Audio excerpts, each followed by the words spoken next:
Ben Shapiro is here to save democracy. And no, I'm not having a stroke. Ben has some advice for people who are worried about Donald Trump getting elected. A point that I've been making recently to some of my Democratic friends who are saying that, well, if Donald Trump were to win, it would end democracy. There would be no more elections. Quick point for you. Point of order. Donald Trump will have served 2 terms at that point. He will no longer be eligible for president. He will not be allowed to be on ballots across the United States. So actually, if you want Donald Trump not to screw with the elections anymore, and you think he's really going to screw with the elections, you ought to vote for Donald Trump, and then he'll be in for another term, and then he'll be done. So to recap, if you don't want Trump elected, then just elect him. Ben, honey, are you maybe having a stroke? Any weird smells happening for you right now? Also, does this advice apply to Joe Biden as well? Should we just do an opposite day election and vote for the person we want to get rid of? Why does everything suddenly smell like burnt toast? Let's check in on our godforsaken presidential election. Trump dominated in Iowa despite the terrible weather, which one Trump supporter says was caused by liberals. You got us. Yeah, that was ours. We can't pass an aid package for Ukraine, but we can definitely control the weather. Asa Hutchinson has dropped out of the race, and no, I don't know who that is either. Vivek Ramaswamy also left the race, having successfully lit millions of dollars on fire to lay the groundwork for the world's most obnoxious podcast. Ron DeSantis came in second, which means he has to keep traipsing around talking to his fellow humans like he's in a Jean-Paul Sartre novel. Nikki Haley came in third and decided she's done with debating. And she also said this. We're not a racist country, Brian. We've never been a racist country. And then about 20 seconds later, she said this. I faced racism when I was growing up. Hun, are you sure this isn't a racist country? Because if I've learned anything about Donald Trump after all these years, you better have your long-form birth certificate handy. An Oxfam report shows that the 5 richest men in the world doubled their fortune since 2020, while billions of people became poorer. Meanwhile, 250 uber-wealthy people have signed an open letter begging to be taxed more. Republicans responded by taking away free lunches from impoverished school children. If only we knew how to find some money for those hungry kids.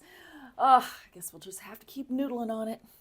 But you know, everyone's always focusing on how much wealthier the wealthy are getting, but no one's asking how much poorer broke people could get if they really applied themselves, you know? Pulled themselves up by the bootstraps and all that. Why can't we spend more time judging poor people instead of billionaires? Oh, we can? We are? Delightful. Speaking of the world's richest men, Elon Musk is asking for a bigger stake in Tesla, threatening to go somewhere else if he doesn't get it.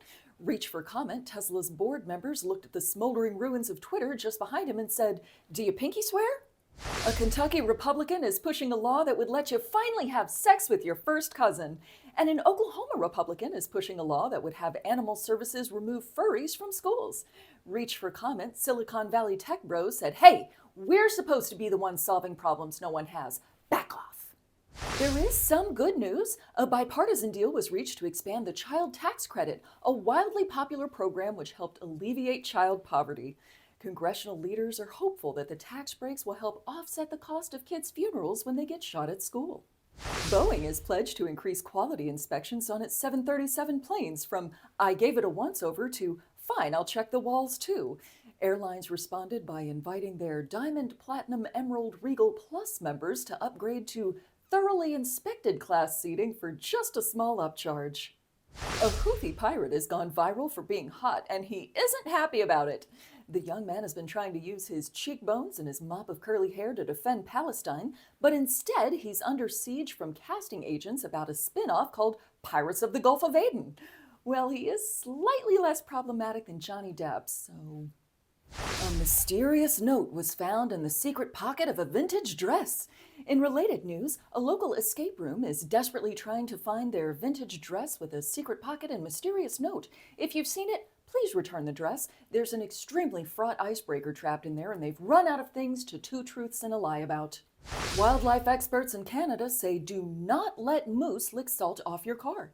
They're definitely going to try it, but you, Canadian driver, will not be fooled. Doesn't matter how big his knife and fork are, doesn't matter how fat his tongue looks from the highway, doesn't matter if he's all polite about it and he says pretty please, do not let a moose lick salt off your car. Hidden Valley Ranch, long believed to be the primary source of zesty on Earth, has launched an ad campaign that partners with everybody. We got a ranch caviar churro from Charlie Parker Steak in New York, an ice cream collab with Van Leeuwen, yuck, and even a 2-carat diamond ring made with Hidden Valley Ranch seasoning that will infuriate your fiancé. Personally, I think it's time for the government to re-hide that valley, along with the mole people that brought the dressing up from the subterranean zestpools in the first place. And finally tonight, a Tasmanian woman has won the world's ugliest lawn competition. She owes her victory to a gang of crash bandicoots that have taken over her yard. We congratulate her on her desolate filthscape and remind the good folks at my HOA that my lawn could be a lot worse. So back off with your little notices. That wraps up this week's episode. We've got some exciting stuff that we're cooking up for you, so stay tuned. Love you. Bye.